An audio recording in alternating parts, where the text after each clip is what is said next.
how to reschedule an appointment on Booksy. Hello, welcome to another tutorial. In this video, you would learn how you can reschedule an appointment on Booksy.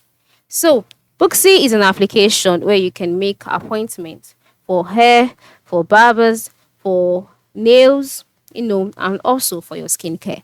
And then if you've made an appointment before but you wish to reschedule, first step is to open the Booksy application, then move to the lowest part of the screen where you can see some tabs such as My Booksy, Search, Appointments. So just click on the Appointments tab. On this tab, you would see all of your appointments. So select the appointment you would like to rebook. So after selecting the appointment, you'll be taken to the appointment details page where you'll see all of the settings and then you'll see the option change.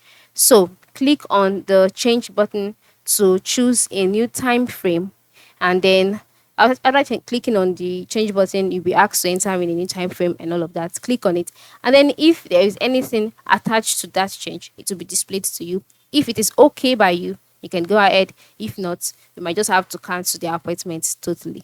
So here is how to go about it. Thank you and have a good day.